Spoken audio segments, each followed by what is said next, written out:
Hi అండి, అందరికీ నమస్కారం. Welcome to Vijay media.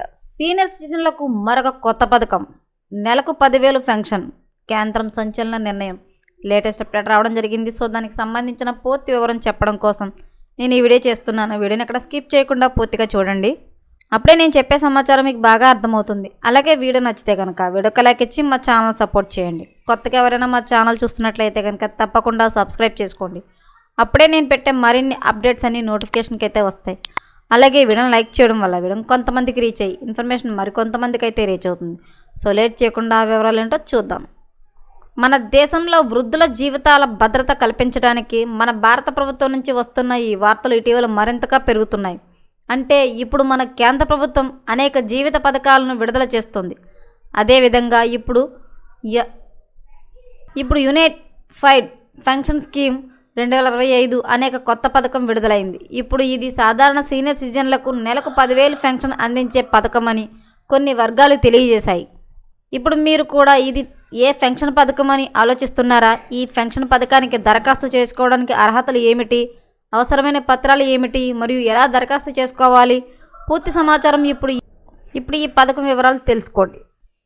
ఏకీకృత పెన్షన్ పథకం 2024లో ప్రకటించిన పథకం.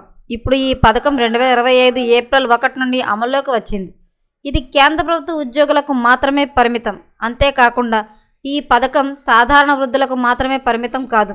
ఇప్పుడు ఈ పథకం యొక్క ప్రాథమిక ఉద్దేశం ప్రస్తుతం జాతీయ పెన్షన్ వ్యవస్థ కింద పనిచేస్తున్న ఉద్యోగులకు మరింత భద్రత కల్పించడం ఈ పథకం యొక్క ముఖ్య ఉద్దేశం. కాబట్టి ఇప్పుడు హామీ ఇవ్వబడిన పెన్షన్ మరియు హామీని కలిగి ఉండడం ముఖ్యం. అలాగే నెలకు 10,000 కనీస స్థాయికి పరిమితం చేయబడింది. కాబట్టి ఇప్పుడు 10 సంవత్సరాల సర్వీసుకు మాత్రమే వర్తిస్తుంది. అంతేకాదు ఇప్పుడు 20 సంవత్సరాల సర్వీస్ తర్వాత మీరు మీ సగటు మూల జీతంలో 50% పెన్షన్ పొందవచ్చు. అంతేకాదు ఈ ఎంపీఎస్ మార్కెట్ హెచ్చుతగ్గులపై ఆధారపడి ఉండదు, బదులుగా మీకు స్థిరమైన ఆదాయాన్ని అందిస్తుంది. అర్హతలు: ఈ పెన్షన్ పథకానికి దరఖాస్తు చేసుకోవడానికి మీరు ఎన్పీఎస్ కింద కనీసం 10 సంవత్సరాల సర్వీస్ను పూర్తి చేసి ఉండాలి. అదేవిధంగా వార్షిక ఆదాయం లేదా ఆస్తి పరిమితి లేదు. ఇది ఉద్యోగి సేవపై ఆధారపడి ఉంటుంది. తరువాత ఈ పెన్షన్ మొత్తాన్ని ప్రతి 2 సంవత్సరాలకు 50% పెంచుతారు. అప్పుడు పెన్షనర్ మరణిస్తే పెన్షన్ డబ్బుల్లో 60% భర్త లేదా భార్య లేదా పిల్లలకు బదిలీ చేయబడుతుంది. దీనికి అవసరమైన పత్రాలు: ఆధార్ కార్డు, కుల మరియు ఆదాయ ధృవీకరణ పత్రము, మొబైల్ నంబరు, బ్యాంక్ ఖాతా వివరాలు, ఇటీవలి ఫోటో. ఎలా దరఖాస్తు చేయాలి?